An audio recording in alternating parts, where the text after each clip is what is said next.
Welcome to the fifth and final module of our first unit on audit and regulatory compliance. We've journeyed all the way from the philosophy of auditing through planning and execution, and now we're at the finish line. Today, we're tackling the absolutely critical final steps, how to classify what you found and how to report it effectively. So, let's just imagine this for a second. You've done weeks of hard work, you've gathered all this information, and now you're staring at a list of, say, 50 different problems. The real headache isn't finding them, it's figuring out where on earth to even begin. And that, right there, is the core of what we're talking about today. It's all about turning that messy, raw list of findings into a powerful tool that management can actually use. It's about creating clarity out of chaos and making sure the biggest fires get put out first. So here's our game plan. First, we'll dig into what I call the auditor's dilemma.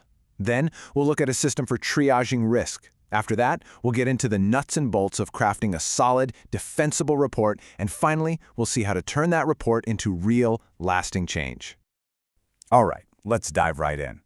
The reality in any company is that you don't have endless resources. Your time, your money, your people, they're all finite. You just can't fix everything all at once. That's why we need a system. A way to focus our energy on the biggest threats first. And to do that, we're going to borrow a concept straight from the emergency room. Think about it. When you go to a hospital, a doctor doesn't treat a scraped knee before a heart attack, right? Auditing works on the exact same logic. A critical deficiency is like stopping the bleeding. It has to be dealt with right now. A major deficiency is like a broken bone. It's serious, it's urgent, but it's not immediately life-threatening. And a minor deficiency, that's like the scrape. It needs attention for sure, but it can be handled as part of routine care. Okay, so how do we take this cool triage idea and turn it into a formal framework we can actually use? Well, we don't have to reinvent the wheel. We're going to use the industry standard definitions that regulatory bodies like the MHRA in the UK, the European Medicines Agency, and the WHO all use. This isn't just academic theory. This is the language the regulators speak. First up, the big one, critical deficiency. This is your code red, your 5-alarm fire. It means there's a direct risk to patient safety or that the quality system has fundamentally broken down. And, really important here, it also automatically includes any kind of fraud or falsifying records. That is an immediate, non-negotiable red flag. And the examples are pretty stark, right? Pests in a sterile area, knowingly releasing a batch that you know failed its tests, or just plain faking documents. The fallout from these things is immediate and severe. We're talking manufacturing halts, serious regulatory warnings, maybe even losing your license to operate. Next up, we have a major deficiency. Now, don't let the non-critical part of the definition fool you. This is still a very, very serious problem.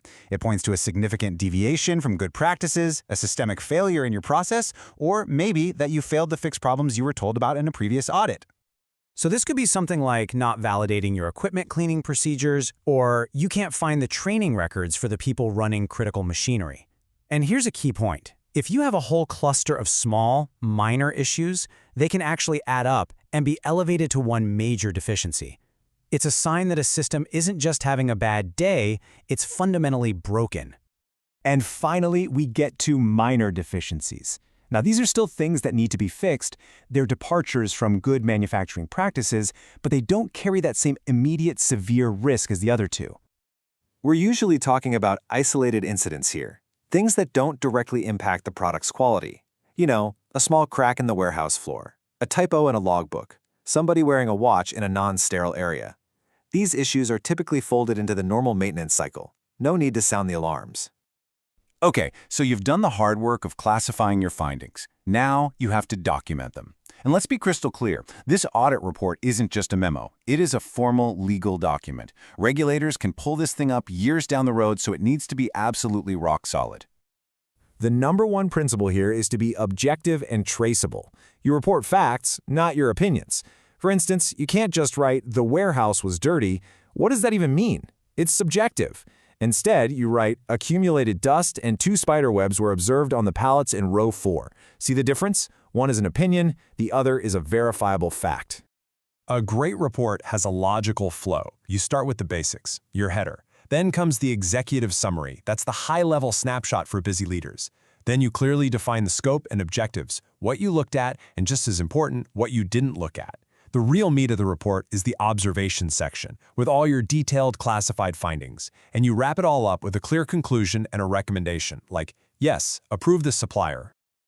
Now, what happens after the report is filed? Is the job done? Not even close. Handing in the report is just kicking off the next phase. An audit is only truly finished when the risk you identified has been completely stamped out of the system. And the tool to get there is called a CAPA plan. That's for corrective and preventative action. It's a 3-step process. First, correction. You patch the immediate hole. But then, you have to do a root cause analysis to figure out why the hole appeared in the first place. And finally, you implement a preventative action to make sure that kind of hole can never, ever happen again. That's how you get real improvement. All right, that's enough theory. It's time to put what you've learned into practice. Let's run through a quick workshop with a few real-world scenarios just to test your classification skills. Ready?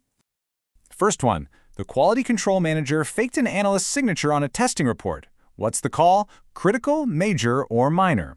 Well, since this is a clear-cut case of fraud and data falsification, there's zero gray area. That is an automatic critical deficiency. Okay, next up. A fire extinguisher over in the cafeteria has an expired inspection tag. What do you think? Because this isn't a non-GMP area, and it seems to be an isolated thing, this one gets classified as minor. It needs to be fixed, of course, but it's not a failure of the quality system itself. And our last one, the HVAC system for the tablet compression room hasn't been validated to prevent cross-contamination. This is a big one. It's a significant deviation from GMP, a failure of a key system designed to protect the product. That makes it a clear major deficiency. And with that, we have officially completed Unit 1.